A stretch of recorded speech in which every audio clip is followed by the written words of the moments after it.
आयोजन किया है। इस प्रदर्शनी में बहुत अच्छी जानकारी है योग के बारे में, योग के महत्व के बारे में और विभिन्न व्यक्तियों के बारे में जिन्होंने योग के क्षेत्र में बड़ा योगदान किया है। आसन हो, प्राणायाम हो, धारणा, ध्यान, योग निद्रा, इसका उपयोग हम में से बहुत लोग कर रहे हैं और अधिक लोग भी इसको करेंगे। परिसर में आज 9वें अंतर्राष्ट्रीय योग दिवस के उपलक्ष्य में 2 दिवसीय प्रदर्शनी का आयोजन किया जा रहा है और आज हम सब इस सभागृह में इसके शुभारंभ के अवसर पर एकत्रित हुए हैं। इस कार्यक्रम में उपस्थित होना मेरे लिए बहुत बड़े सौभाग्य की बात होगी। आज केंद्रीय संचार ब्यूरो और सूचना एवं प्रसारण मंत्रालय के संयुक्त तत्वाधान में ये 2 दिवसीय प्रदर्शनी का आयोजन किया गया है और हम मानते हैं कि ये हमारे लिए ही नहीं, भारतवर्ष के लिए ही नहीं, बल्कि पूरी दुनिया के लिए बहुत बड़े गर्व और गौरव की बात है। हमारे लिए गर्व और गौरव की बात इसलिए है क्योंकि आज का यह आयोजन और इस प्रकार का आयोजन योग दिवस के रूप में विश्व स्तर पर आयोजित करने के पीछे हमारे प्रधानमंत्री श्री नरेंद्र मोदी जी की बहुत बड़ी भूमिका रही है। हम जानते हैं कि हमारे देश की एक विडंबना हमेशा से रही है कि हम अपनी उपलब्धियों को, अपनी विशेषताओं को कमतर आंकते हैं और यही गुण, यही विशेषताएं, यही उपलब्धियां जब बाहर से हमारे देश में आती है तो हम उसको बहुत महत्व देते हैं। कहावत में हमारे यहाँ कही जाती है कि घर का जोगी जोगड़ा, आन गांव को सिद्ध। हम घर के व्यक्ति को महत्व नहीं देते, घर के जोगी को महत्व नहीं देते, लेकिन किसी और गांव का व्यक्ति आता है तो उसको सर आंखों पर बिठाते हैं। तो हमारी ही अपनी ही विरासत में मिली है ऐतिहासिक संस्कृति, ऐतिहासिक विधा, ऐतिहासिक कला को पूरे विश्व में जन जन के बीच में पहुंचाने का काम हमारे देश के प्रधानमंत्री श्री नरेंद्र मोदी जी ने किया है और हम सबको गर्व है ये कहते हुए कि एक समय था जब हमारे देश का नेतृत्व अगर संयुक्त राष्ट्र महासभा में कोई बात कहता था या बात करता था या रखी जाती थी तो उसको उतना महत्व नहीं मिलता था। लेकिन जिस प्रकार से प्रधानमंत्री श्री नरेंद्र मोदी जी ने संयुक्त राष्ट्र महासभा में इस योग की विधा को पूरे विश्व के लिए अनिवार्य नहीं, महत्वपूर्ण ही नहीं, बल्कि इस बात पर जोर देते हुए कहा कि हम सब एक परिवार है जो पूरी दुनिया में निवास करते हैं।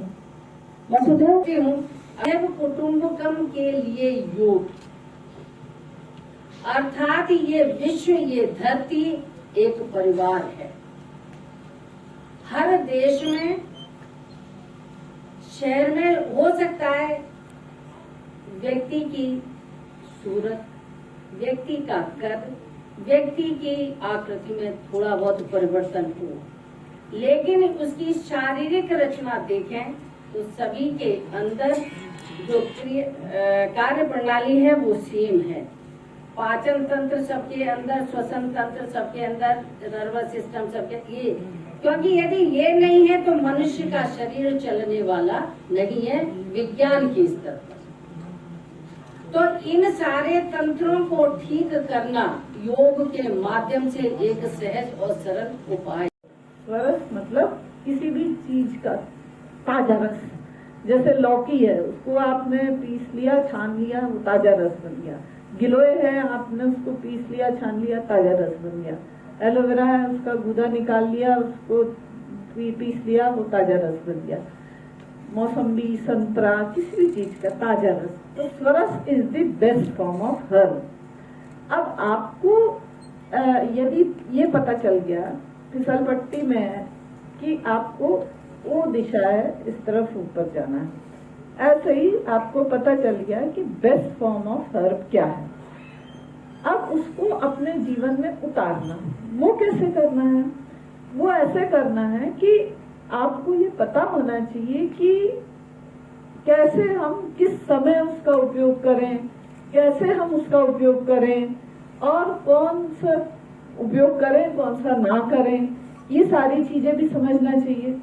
तो आमतौर पे जो बाजार में सब्जियां और फल मिलते हैं वो तो हम बेस्ट फॉर्म उसका मिल ही जाता है हमको। हमने अगर सेब खा लिया तो उसका रस हमारे पेट में चला ही जाता है, ऐसे सब हो ही जाता है। लेकिन फिर भी उसको और अच्छे रूप में लेने के लिए उसको ऑर्गेनाइज तरीके से लेना जरूरी है। परंपरा जो है वो हमारे दादे परदादे बताते चले आए कि शादी में ऐसा हमारे यहाँ होता है, विवाह में ऐसा होता है, तो कहीं लिखा नहीं है, उसे परंपरा से हम जी रहे हैं।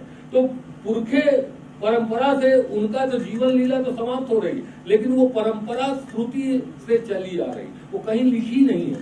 सुन लिया, दादी से मैंने पूछा कि आपने ऐसा क्यों बताया, तो दादी बताएंगी मेरी सास ने बताया था। उनकी सास से अगर आप पूछे तो वो भी कहेंगी मेरी सास ने बताया। तो ये श्रुति परंपरा जो हमारे यहाँ है ये बहुत प्राचीन है। श्रुति परंपरा से ज्ञान का संप्रेषण होता रहा, और जब कभी सृष्टि का आरंभ हुआ होगा वो भी हम नहीं गिन सकते, क्योंकि इसका चक्र चलता रहता है, कितने ही युग बीतते जाते हैं। इसलिए काल को हमारे यहाँ अखंड माना जाता है।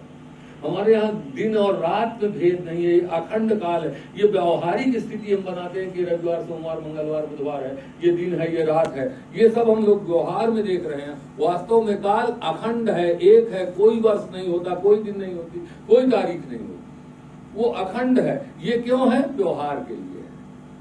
तो इस तरह से मैं ये कहना चाहता हूं कि विश्व बंधुत्व की भावना उस दिन से हमारे भारतीय परिवेश में है जिस दिन से इस भारत की भूमि में पहला कोई व्यक्ति उत्पन्न हुआ होगा। तो उसने अपने लिए कल्याण की कामना नहीं की, पूरी जमीन में मैं कब्जा कर लूं, पूरा सब कुछ मेरा हो जाए, सब कुछ मैं ही खा जाऊं, ऐसी भावना हमारे यहाँ कभी नहीं रही। बल्कि हमारे यहाँ ये रहा है कि सब तेन त्यक्तेन भुंजी था। हम किसी के वस्तु को ना तो लें और बल्कि उसको। सूचना और प्रसारण मंत्रालय द्वारा 2 दिवसीय चित्र प्रदर्शनी और संगोष्ठी का आयोजन राष्ट्रीय संस्कृत विश्वविद्यालय में शुरू किया गया। केंद्रीय सूचना ब्यूरो जो है वो सूचना और प्रसारण मंत्रालय के तहत आता है, और इसका मुख्यतः काम है सरकार की नीतियों और कार्यक्रमों की जानकारी आम लोगों तक पहुंचाना, खास तौर से निचले स्तर तक, ग्रामीण जनों तक पहुंचाना हमारा मुख्य काम है। और ये काम हम लोग करते हैं चित्र प्रदर्शनी के माध्यम से और कार्यक्रमों के माध्यम से। तो अंतर्राष्ट्रीय योग दिवस पे हर वर्ष हम लोग प्रोग्राम करते हैं। पिछले वर्ष हम लोग ने बोट क्लब पे किया था, जो कि बहुत चर्चित हुआ होगा, आप लोगों ने भी अखबारों में देखा होगा कि पहली बार बोट पर योगा हुआ था। वो कार्यक्रम हम लोगों द्वारा ही किया गया था। तो इस बार हम लोग सोच रहे थे कि कहाँ ये प्रोग्राम किया जाए, कि इस बार भी इसको अनोखा किया जाए। तो हमारी निगाह आपके संस्थान पर आकर की राष्ट्रीय